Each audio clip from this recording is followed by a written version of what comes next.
Kisah wanita pelacur yang melahirkan 7 nabi Bani Israel. Diceritakan dari Zadzan, diceritakan dari sahabat Abdullah bin Mas'ud, diceritakan dari sahabat Salman Al-Farisi bahwa dahulu kala hiduplah seorang wanita yang cantik di tengah-tengah penduduk Bani Israel. Tak hanya cantik, tetapi wanita ini juga kaya raya dan ahli fitnah dengan kecantikan dan keanggunannya. Rumah wanita itu selalu terbuka lebar setiap harinya, sedangkan dia duduk telentang di atas ranjang tepat lurus pada pintu rumahnya, sehingga setiap pria yang melewati rumah itu termakan fitnah oleh kecantikannya dan tertarik untuk mendekatinya. Kemudian, wanita itu meminta kepada setiap pelanggan untuk memberikan uang sebesar 10 keping dinar atau lebih untuk bisa menggaulinya. Suatu hari seorang pria yang merupakan abid, orang yang ahli beribadah, dari penduduk Bani Israel melewati rumah pelacur wanita itu. Tanpa sengaja dia melihat rumah yang terbuka dan di dalamnya duduk seorang wanita nan cantik jelita. Hati pria itu pun hanyut oleh kecantikan wanita itu, rasa ingin menggauli wanita itu.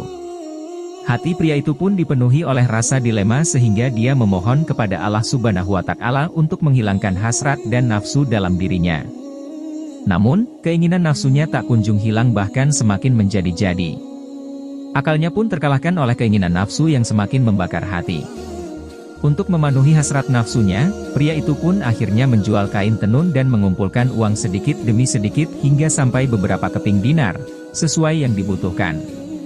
Pria itu pun mendatangi wanita pelacur tersebut, dan dia meminta kepada pria itu untuk menyerahkan uangnya kepada perwakilan wanita itu.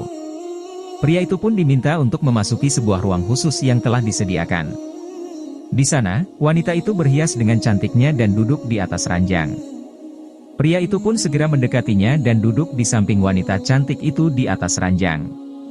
Tak lama kemudian, wanita itu pun membeberkan badannya sambil telentang dan siap untuk dimangsa.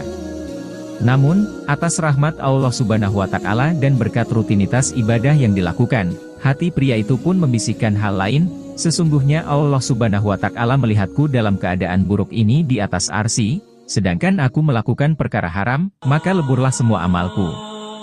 Hati pria itu menjadi semakin takut akan keesaan Allah, tubuhnya gemetaran, dan wajahnya pun mulai memucat. Wanita yang tengah bersiap itu melihat wajah pria di hadapannya menjadi pucat, dia pun bertanya kepada pria itu, "Apa yang sedang terjadi padamu?" Pria yang ketakutan itu pun menjawab, "Sesungguhnya aku takut kepada Allah Subhanahu wa Ta'ala, Tuhanku, maka izinkanlah aku untuk keluar." Wanita cantik itu pun berkata, "Sesungguhnya kebanyakan orang akan menginginkan apa yang telah mereka dapatkan, maka kerjakan apa yang sekarang ada padamu."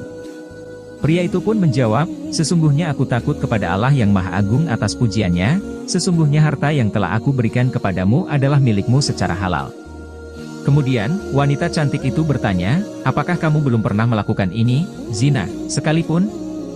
Pria itu pun menjawab, "Tidak."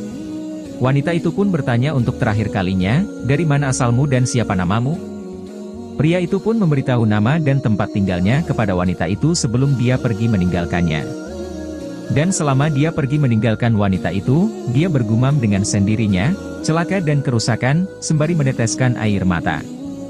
Rupanya, setelah kejadian itu, wanita cantik itu pun terketuk hatinya atas rahmat Allah Subhanahu wa Ta'ala dan berkah pria itu. Perasaan takut kepada Tuhan pun semakin bermunculan dalam hatinya, sampai-sampai dia berkata kepada dirinya sendiri, orang itu telah melakukan awal perbuatan dosa, namun hatinya telah dimasuki oleh ketakutan pada Tuhannya. Sedangkan aku telah melakukan perbuatan dosa selama sekian tahun, dan Tuhan yang dia takuti adalah Tuhanku, maka seharusnya ketakutanku lebih besar daripada ketakutannya. Saat itu pula, wanita itu pun semakin sadar dan semakin takut kepada Allah Subhanahu wa Ta'ala, dia menutup pintu rumahnya, dia mengenakan pakaian yang kusut nan lama sebagai bentuk kehinaan diri dan mulai melakukan ibadah atas kehendak Allah Subhanahu wa Ta'ala. Wanita itu pun mulai berpikir dan berkata pada dirinya sendiri, "Sesungguhnya jika aku bisa menemui pria itu, mungkin dia bisa menikahiku dan aku ada di sisinya, aku akan belajar darinya tentang perkara agamaku, dan dia bisa menjadi penolong bagiku untuk melakukan ibadah kepada Tuhanku." Atas izin dan rahmat Allah Subhanahu wa Ta'ala, wanita cantik itu pun pergi untuk mencari pria yang telah menyadarkan dirinya dengan membawa beberapa bekal dan harta dalam perjalanan. Sampailah dia pada perkampungan tempat tinggal pria itu seperti apa yang telah dia tanyakan pada pria itu tempo hari. Wanita itu pun menanyakan tentang keberadaan dan tempat tinggal pria itu kepada para penduduk desa, mereka pun mengantarkan wanita itu untuk menemui pria itu. Sesampainya wanita itu di depan rumah pria itu, penduduk desa memberitahu bahwa ada seorang wanita datang dari jauh mencarinya. Pria itu pun keluar dari dalam rumahnya untuk menemui serang wanita yang mencarinya, sedangkan wanita itu pun membuka cadar agar pria itu mengetahui dirinya. Namun, alangkah begitu terkejutnya bahwa wanita yang mencarinya adalah seorang pelacur waktu itu. Pria itu mengingat tentang apa yang hendak terjadi antara dirinya dan wanita itu, seketika itu pula pria itu menjerit keras kemudian tubuhnya jatuh tersukur di atas tanah. Ya, pria itu pun meninggal dunia saat itu pula.